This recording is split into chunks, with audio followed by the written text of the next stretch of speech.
Thank you, Freak. And gentlemen, I want to look first at the pick from TDK, their first pick rather, in the Nautilus. Given the fact that with the loss of bans, there were a fair number of champions left up on the table, they're opting to go for that first pick Nautilus. Yeah, I think it shows a lot about a team when there's like a lot of bans that are lost, and you're like, okay, all these champions are up. Let's first pick Nautilus. It's not Alistar, it's not Echo. They're like, all right, this is the champion we think is strongest for what we want to do. They picked the Nautilus for the bottom lane, and that signals to me we want to go in on the bottom lane. I was really surprised they didn't pair it with a Sivir there, and ultimately this composition had no way to deal with the AP Kog'Maw, which wasn't even last picked by CLG.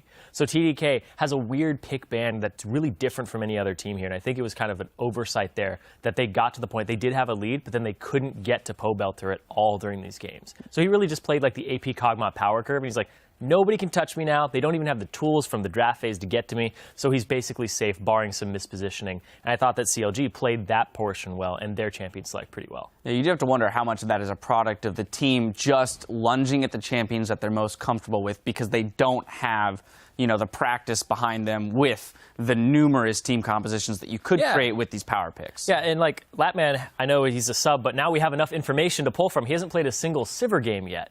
So TDK is yet to run a Sivir composition and run at a back line. They've pretty much been on the back foot. Even when they get a lead, they're not forcing the issue. They've even first picked Corki before. He really, he's in love with Corki, basically. Well, he does want, I mean, he does have a lot of early power on that Corki, and I do want to move into the bottom lane and look at it more from the angle of CLG, though, because they had some struggles down there. Yeah, it definitely was. And this is something that you have to keep an eye on for all professional teams. If you have standard lanes like this and you get almost like 10 minutes into the game, the bottom lane is a powder cake because everybody can show up to the bottom lane. If you watch LPL or LCK, if there's any action in standard lanes in the bottom lane, you get both TPs channeled immediately, both mid laners start running down immediately, and both junglers are there. So especially if you're the team creating the conflict in the bottom lane, like CLG were this time, you have to be ready to all in all of your chips on that bottom lane and make sure that comes out in your favor.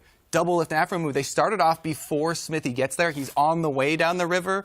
And then they didn't have good communication with Zion because Seraph's TP starts channeling first. And Zion's in this sort of panic mode where he's almost got enough rage to go Mega Form to stun. And he tries to build up enough rage. He just can't quite get it. So not only does he not teleport first, even though they're the ones aggressing, he also is not able to interrupt the teleport. And this is a big hole for CLG.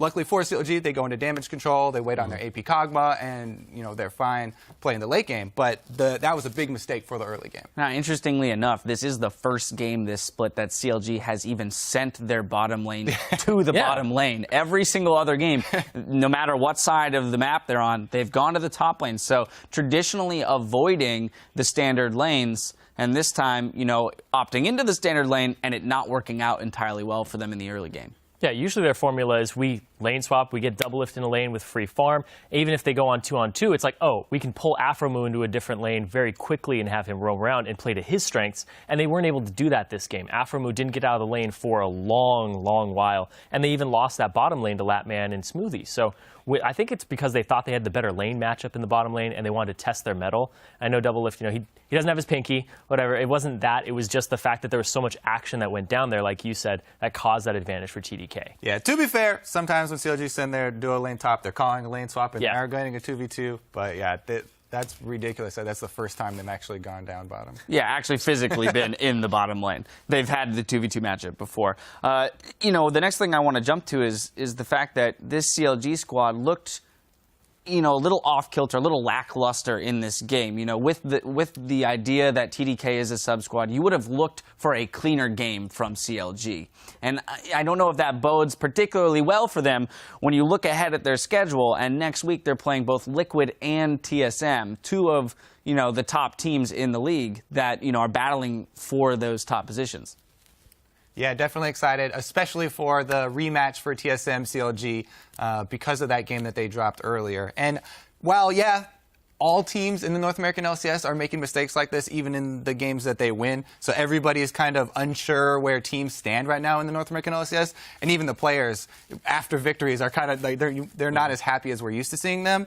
I think that it was a good job when they went into that damage control situation. They didn't panic after they got the early deficit, and they just were able to rely on their team comp and the AP Kog'Maw, and they knew their path to victory. They didn't go all crazy just because they lost bottom lane. All right, well, yes, they did come out with the victory in the end. We're going to queue up for our next match, Team Liquid versus Team Solo Mid, in our Game of the Week. North American LCS continues after this.